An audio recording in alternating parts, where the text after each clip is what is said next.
Bien, como siempre les digo, recordar los aspectos importantes a considerar a la hora de examinar un paciente. Uno de los aspectos importantes es que no les había mencionado la clase pasada, además de todo lo que ustedes tienen que tener en cuenta como crear un ambiente favorable. Acuérdense que el examen, el médico para examinar a un paciente se coloca a su derecha, ¿eh? Y el examen físico, como bien yo les había dicho, comenzando en la parte que estamos ahora, que es el regional, para una mejor organización del examen y tratar de que no se nos quede nada en el aire de examinar. Entonces lo tenemos que realizar. ¿De qué manera? Yo les había dicho, a ver quién responde.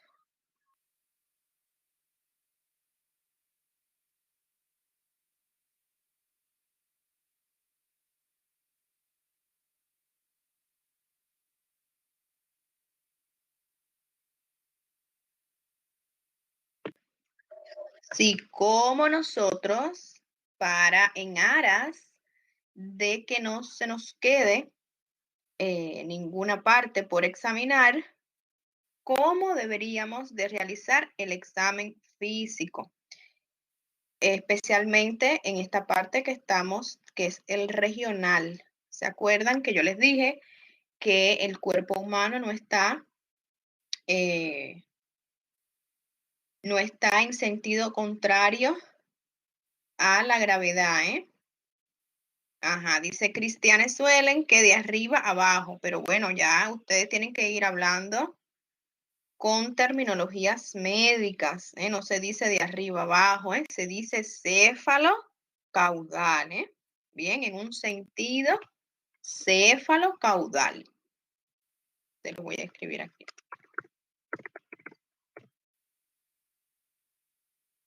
Céfalo caudal, ¿bien? Clarito entonces esto. Vamos a recordar que habíamos iniciado con el examen físico de la cabeza y entonces después proseguíamos ahora a examinar el cuello, ¿eh? Bueno, para examinar el cuello también tenemos que utilizar las técnicas que ya ustedes conocen. ¿Cuáles serían esas técnicas? En este caso, lo único que no entraría sería la percusión. Bien, todas están presentes excepto la percusión.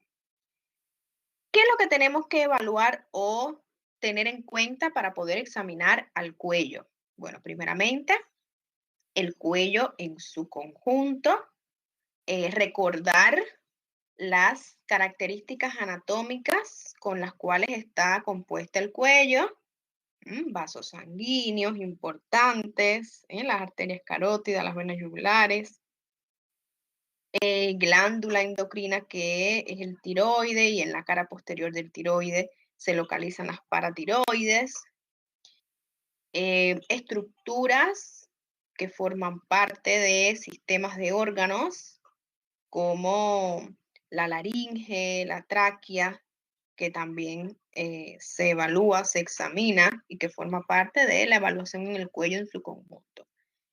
Después, bueno, ya había mencionado los vasos sanguíneos importantes, los ganglios linfáticos y después entonces vamos a hacer un espacio especial para poder examinar a la glándula tiroide.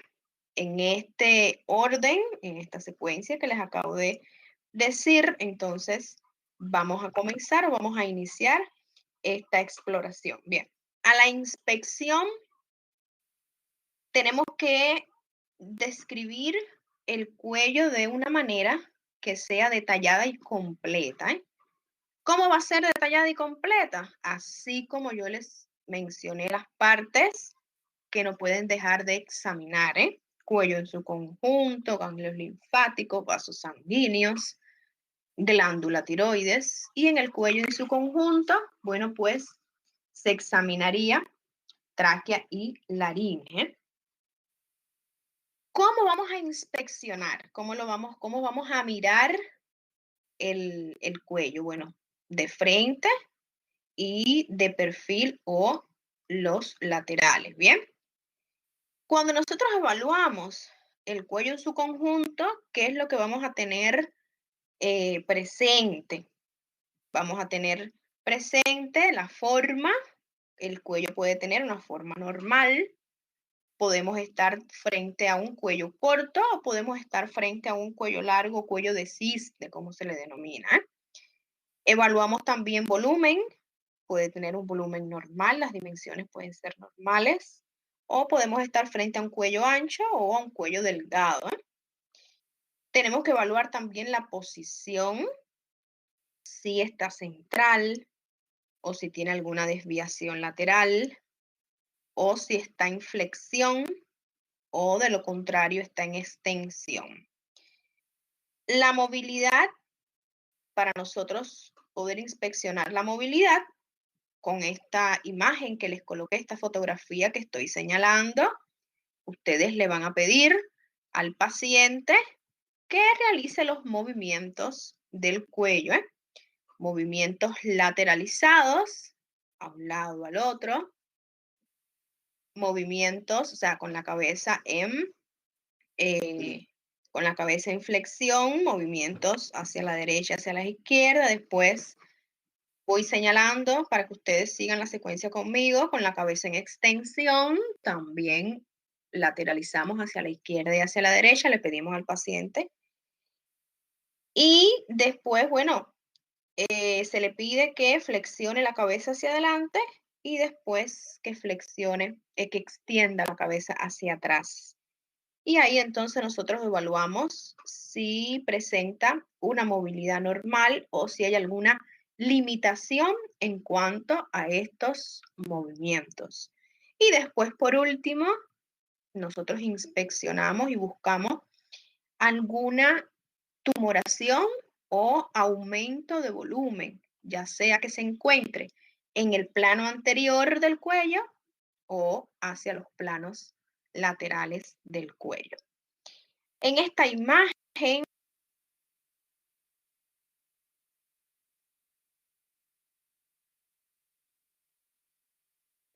que yo estoy ahora anatómicas que conforman o que están presentes en este segmento del cuerpo que es el cuello, Bien, para recordar un poco la anatomía. Bien. Una vez que nosotros tengamos en cuenta todos estos aspectos a la hora de la inspección, bueno, entonces específicamente con el movimiento, la evaluación del movimiento, cuando yo note alguna alteración que pueda limitar el movimiento, enseguida tengo que pensar o puedo pensar en alguna tortícolis que presente el paciente que limite los movimientos lateralizados del cuello. Esta tortícolis, si es en un paciente pediátrico, es una tortícolis congénita. Bien, también puedo pensar en una rigidez de nuca frente a algún proceso infeccioso meningio, frente a algún proceso degenerativo osteomioarticular. Si observo que el cuello presenta una forma corta, más en un paciente pediátrico, bueno, pues tengo que pensar inmediatamente en el síndrome de Kipple-Fley, que es un síndrome caracterizado por, bueno, la primera característica es cuello corto y limitación a los movimientos lateralizados del cuello por la fusión que va a haber de dos vértebras o más vértebras cervicales. Y si tengo enfrente un cuello que tiene una forma larga, bueno, pues es el denominado cuello de cisne. Generalmente el cuello de cisne lo vamos a ver en los bailarines, las bailarinas que tienen el cuello alargado. Bien, después tenemos que analizar dentro de las características generales que les mencioné, la delimitación de los cartílagos de la laringe, tiroides y cricoide, los movimientos simétricos de la tráquea y de los cartílagos laringios, lo vamos a explorar. ¿Cómo lo vamos a explorar? Bueno, le pedimos al paciente que rectifique, que ponga en una posición correcta el cuello con una ligera extensión y le pedimos que realice el movimiento de deglución, como si estuviera tragando sorbos de agua. Y ahí entonces veo si la tráquea tiene desplazamiento simétrico hacia arriba y hacia abajo con los movimientos deglutorios. Después, bueno, observo si la misma no tenga alguna desviación o si no sigue los movimientos deglutorios. Y después, bueno, veo si hay alguna depresión junto con los movimientos respiratorios en la región supraclavicular, que es el llamado tiraje supraclavicular. Analizados esto, bueno, pues voy entonces a evaluar si este cuello de este paciente presenta algún aumento de volumen.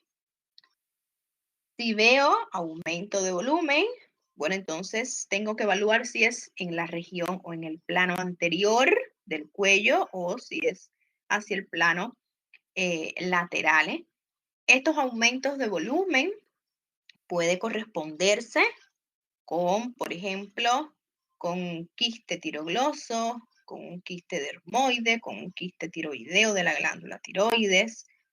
Puede ser un quiste braquial, que son restos de la formación embrionaria de las estructuras del cuello que aún persisten y que no han desaparecido. Para poder descifrar, yo puedo mandarle a realizar una maniobra al paciente, que es como presenta, está la imagen que les coloco, el cuello en hiperextensión. Le pido al paciente que exteriorice la lengua, o sea, saque la lengua hacia afuera, y ahí evalúo si ese aumento de volumen sufre alguna modificación en cuanto a la posición. Si se eleva, entonces estamos frente a un quiste tirogloso. Bien. Después, en el cuello en su conjunto, vamos a evaluar, como bien les había dicho, la tráquea. Vamos a inspeccionar, vamos a palpar, vamos a realizar maniobras de exploración. Bien, a la inspección, como bien yo les decía al inicio, tenemos que verificar, constatar la posición que presenta la tráquea, si es una posición central, si está centralizada o si está desplazada hacia uno de los laterales derecho o izquierda. Este desplazamiento puede ser ya sea por un tumor, por un aumento de volumen que haya debido a lo que habíamos hablado anteriormente, quistes dermoides, quistes braquiales, o puede ser también por un aumento de volumen de la glándula tiroides, que es el bóceo, que me desplace, me lateralice la tráquea. A la palpación vamos, así como está en la imagen, vamos a utilizar esta maniobra de exploración. Vamos a puntualizar la consistencia de la tráquea, vamos a puntualizar también si presenta alguna pulsación, y si presenta pulsaciones, si nosotros constatamos a la palpación alguna pulsación, vamos entonces a evaluar si son sincrónicas con el pulso. Como bien indica la imagen, ¿cómo vamos a proceder a la exploración de la tráquea? Bueno, con los dedos índice y pulgar pinzamos gentilmente la tráquea y entonces vamos a determinar la consistencia, vamos a determinar la movilidad también. Podemos realizarlo, causa un poco de molestia al paciente. Y también podemos, a la hora de palpar, bueno, constatar algún aumento de temperatura de la región que estamos explorando. Podemos constatar también sensibilidad, si despierta dolor o no lo que estamos realizando. Bien, cuando pasamos a la evaluación de los vasos sanguíneos, para evaluar estos vasos tenemos que tener presente los que están o los que pasan por esa zona del cuello, que son las arterias carótidas y las venas yugulares. En cuanto a las arterias carótidas, para la inspección, nosotros vamos a buscar elongación, o sea, que exista o no elongación de las arterias. Buscamos el trayecto, si el trayecto es tortuoso. A la hora de la palpación, bueno, pues buscamos si hay thrill. El thrill es lo mismo que decir frémito. El frémito es como un murmullo que se constata a la hora de la palpación. Buscamos también si en cuanto a las pulsaciones, la frecuencia, si los latidos son normales, si los latidos están disminuidos o están aumentados. Y después, bueno, procedemos a la auscultación. A la auscultación vamos a verificar la presencia de soplos, que estos soplos de existir, nosotros podemos, ante la palpación, podemos percibirlo con ese thrill. De existir algún soplo a la hora de la auscultación, bueno, pues tenemos que describir su intensidad, intensidad moderada, intensidad severa.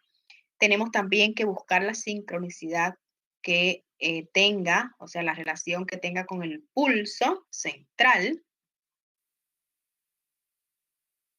donde donde realizamos todas estas maniobras, como bien demuestra esta fotografía, en las regiones laterales del cuello,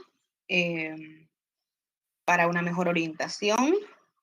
Pedimos al paciente que lateralice ligeramente el cuello y se exterioriza el músculo esternocleidomastoideo, y sería el referente para poder buscar más fácil a las arterias carótidas.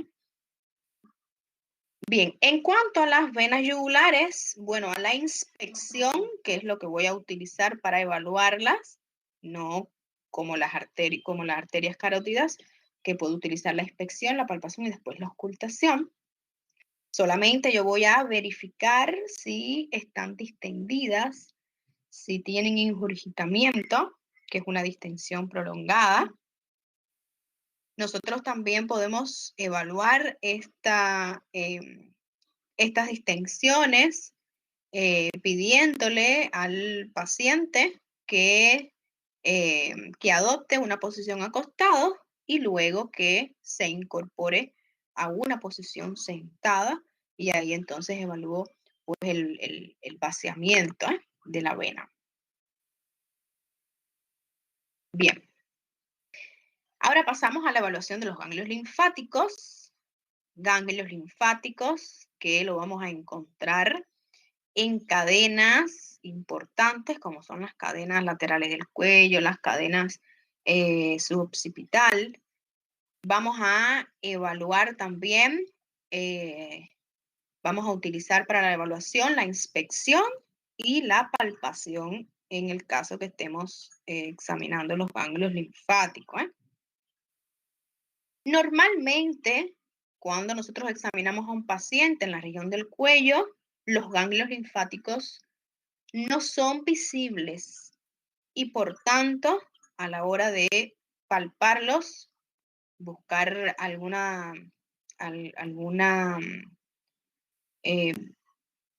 algún proceso que pueda que ellos aumenten de tamaño, bueno, pues tampoco deben ser palpables. Eso es lo primero que ustedes tienen que tener en cuenta. Los ganglios linfáticos no tienen por qué observarse y no tienen por qué palparse, o sea, no son ni visibles y no son palpables.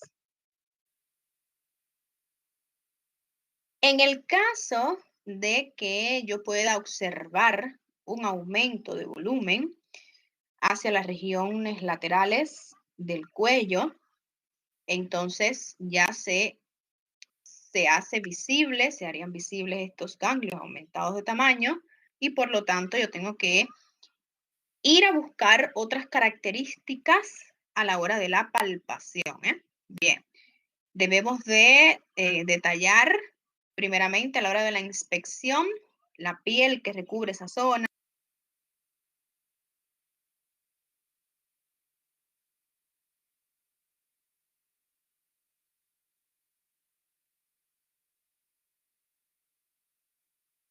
Si hay algún cambio al ganglio o si reúne más de un ganglio.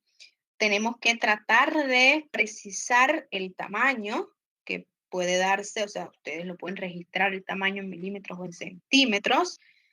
También precisamos si estos ganglios aumentados de tamaño están aislados, están esparcidos o si confluyen o si están todos agrupados en un mismo lugar. Debemos de prestar atención cuando encontramos grupos de ganglios reunidos en el mismo lugar porque nos puede hablar de patologías tumorales importantes como el linfoma de Hodgkin, que una de las características es que vamos a encontrar ganglios aumentados de tamaño en la región del cuello y que estos ganglios van a estar formando una masa bien compacta que sería la expresión de estos ganglios agrupados. Bien, otra de las características que vamos a buscar a la hora de la palpación, pues es la movilidad de estos ganglios. Si estos ganglios son móviles o si estos ganglios son inmóviles. Si son inmóviles, entonces pues están fijados o adheridos a la piel o a planos profundos de la piel. También evaluamos o buscamos la consistencia, si tiene una consistencia blanda, si tiene una consistencia dura. Y por supuesto tenemos que precisar la localización de estos ganglios que están aumentados de volumen. Tenemos que precisar a qué región está, o sea, o a qué cadena ganglionar importante pertenece y después, sin dejar de pasar por alto, también tenemos que buscar sensibilidad, si son dolorosos o no a la palpación, porque nos puede hablar, si son dolorosos, de un proceso inflamatorio, un proceso infeccioso también. Bien.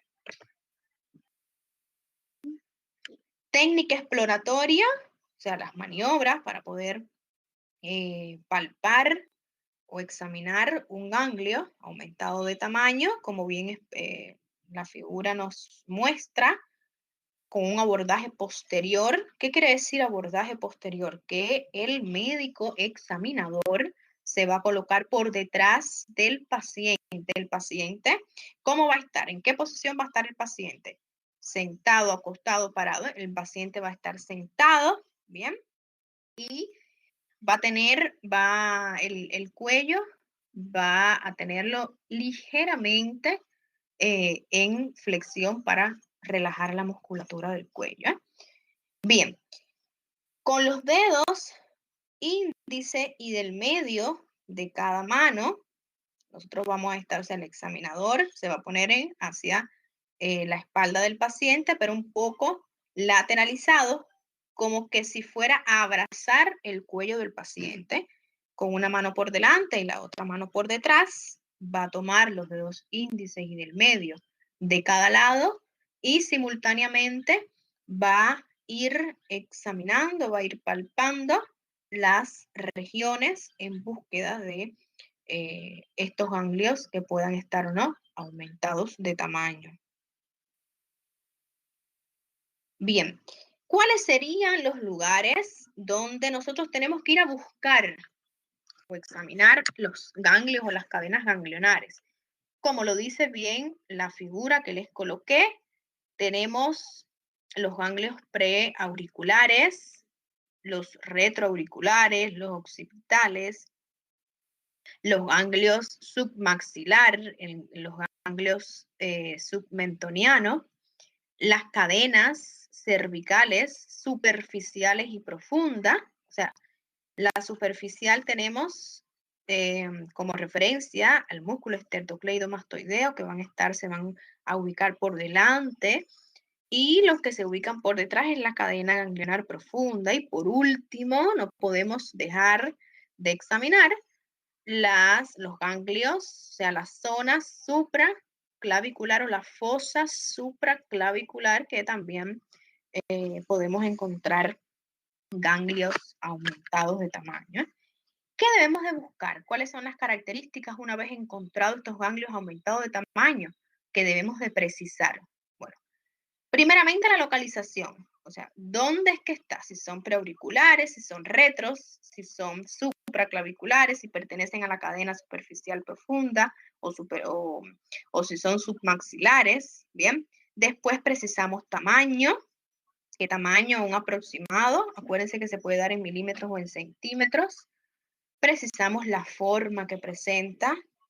Después, la temperatura local, si hay un aumento de la temperatura, la consistencia del ganglio, si es blanda, si es dura, la movilidad, o sea, si es movible o si es adherido, y después, por último, la sensibilidad, o sea, si duele, si despierta dolor en el paciente. Con todos estos datos que les acabo de mencionar, es lo que ustedes van a guiarse para poder hacer el registro en la historia clínica de los hallazgos que ustedes encuentren. Bien. Bueno, por último, para terminar con el examen del cuello, pues vamos entonces a ir a la glándula tiroides. Bien, la glándula tiroides, vamos a recordar datos anatómicos. Está localizado en la región anterior del cuello, situado por delante de la tráquea, entre el cartílago cricoides y la parte inferior del cartílago tiroides. Tiene dos lóbulos, uno derecho y uno izquierdo, que miden aproximadamente 5 centímetros de largo y 3 centímetros de ancho. Son lóbulos que son irregulares y que están unidos por un istmo. Bien. Ambas porciones laterales de los lóbulos van a estar cubiertas por el músculo esternocleidomastoideo. Punto también importante de referencia para el examen de estas caras laterales de los lóbulos tiroideos. Bueno, para el examen ¿cuáles son las técnicas que vamos a utilizar? Bien, utilizamos la inspección, utilizamos la palpación.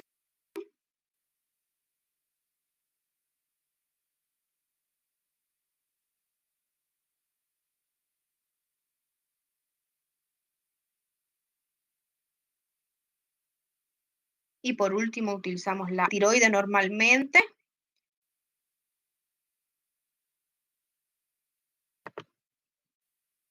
Como les decía que el tiroides, la glándula normalmente, no es visible, o sea, no tenemos por qué ver la glándula tiroide. Y a la hora de la palpación tampoco debe ser palpable. Eso es importante para comenzar el examen de la glándula. Características que tenemos que evaluar a la hora de inspeccionar un aumento de volumen, fundamentalmente en la región o en el plano anterior del cuello, es si la piel que recubre, si hay un cambio de coloración. Después tenemos que ir rápidamente a el tamaño. También podemos precisar si es un aumento de volumen pequeño o si es un aumento de volumen grande para la región.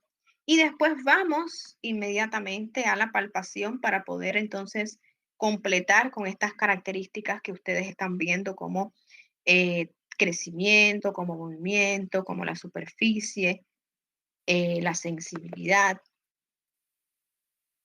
Cuando nosotros a la inspección vemos un aumento, primeramente de volumen en el plano anterior, nosotros podemos pensar en que pueda deberse a un quiste, bien, si es un aumento de volumen bastante importante, o sea que no es tan pequeño, nosotros pensamos primeramente en un bocio. Podemos también pensar en una hiperplasia de la glándula fisiológica, donde nosotros vemos hiperplasias fisiológicas en el embarazo, bien, en la mujer en el embarazo.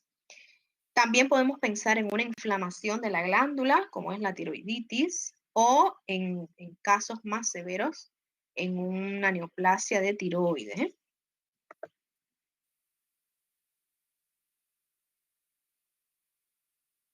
Importante a la hora del examen físico, nosotros tenemos que, como bien yo les dije, que como puntos de referencia importantes para evaluar las caras laterales, se encontraba recubriendo el músculo esternocleidomastoideo. Entonces, algunos examinadores que no son avesados, que no tienen mucha experiencia en el examen físico, muchas veces confunden, palpan, piensan que es la glándula aumentada de volumen y lo que están palpando son los tendones de inserción del músculo externo cleidomastoideo.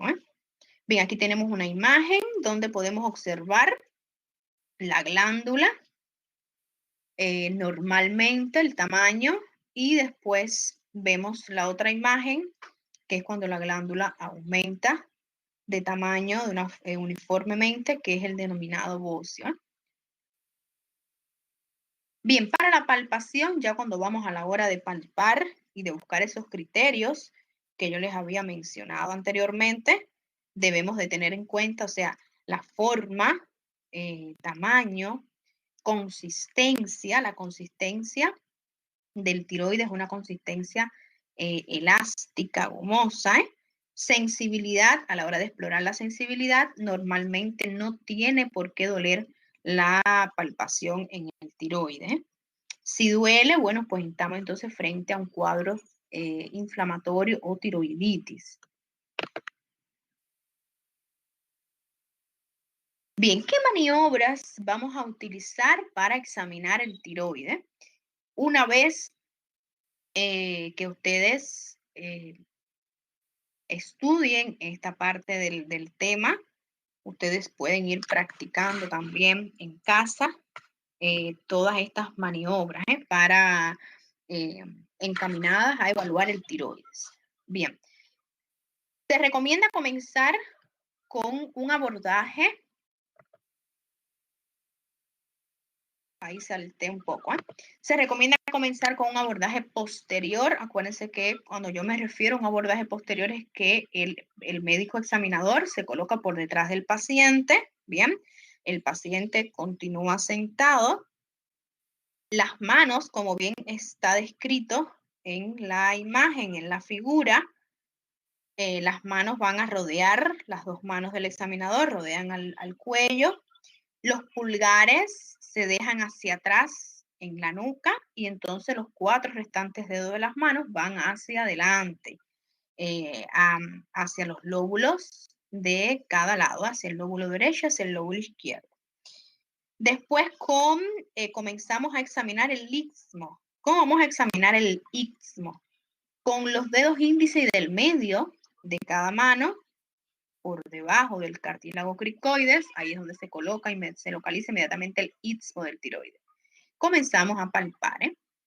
Podemos también pedirle al paciente que degluta, bien, para evaluar también desplazamiento, movilidad.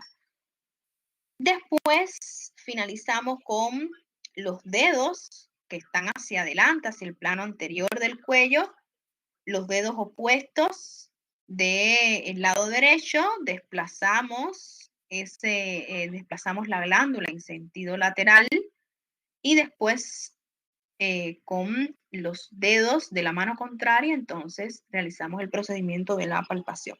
Y después repetimos lo mismo, pero desplazando la glándula hacia el lado contrario. También se le puede pedir al paciente que realice actos de deglución, como si estuviera tragando, tomando sorbos de agua. Después procedemos a evaluar en un abordaje anterior, o sea que nos colocamos ya de frente al paciente, ¿bien? Las manos alrededor del cuello, los pulgares hacia adelante, como bien ejemplifica la imagen. La primera maniobra que les mencioné se denomina maniobra de Kerr-Vein, ¿bien? Ahora vamos a realizar la maniobra de Kraile. Como les decía, el paciente, el médico examinador parado frente al paciente con las manos alrededor del cuello, o sea, colocamos una sola mano alrededor del cuello y con los pulgares hacia adelante, bueno, pues procedemos a examinar primero un lóbulo y después entonces examinamos con el pulgar de la otra mano el otro lóbulo. Y completamos el examen del tiroides con la maniobra denominada Lahey. Esta maniobra Lahey es una modificación de Kraile. Seguimos parados enfrente al paciente con el pulgar en la cara lateral de la tráquea, como bien ejemplifica esta fotografía. Empujamos, desplazamos hacia el lado contrario y cuando desplazamos hacia el lado contrario, nosotros estamos exteriorizando un poco el lóbulo contrario hacia adelante. Entonces, con el resto de los dedos de las manos contrarias, la mano que no está desplazando el tiroides, entonces procedemos a examinar, ¿bien? Y después repetimos la misma operación hacia, si comenzamos desplazando hacia el lado derecho, bueno, pues después repetimos la misma maniobra desplazando hacia el lado izquierdo. Bien, y por último, después que palpe, en búsqueda de algún aumento localizado, algún nódulo, entonces vamos a pasar a la auscultación. Auscultamos la región donde se localiza el tiroides para poder identificar si existe algún soplo o algún frile. Desistir, entonces sospecharíamos la presencia de que este paciente padezca de hipertiroidismo. A la hora de nosotros, cuando realizamos estas maniobras de palpación y encontramos algún aumento de volumen de la glándula, que sea un aumento localizado, bueno, pues entonces tenemos que definir las mismas características como si estuviéramos examinando un ganglio linfático, sensibilidad, consistencia, movilidad, ¿bien? De ser posible precisar el tamaño. Bueno, ¿alguna duda que tengan con el examen primeramente del cuello en su totalidad?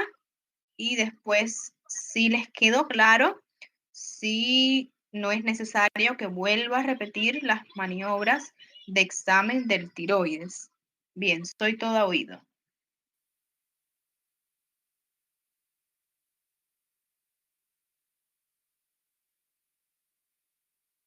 Bueno, entonces, con esta reflexión que les acabo de hacer, concluyo mi encuentro de hoy y los invito para la próxima semana volvernos a encontrar una vez más. Cuídense, estudien y entonces nos vemos la semana que viene.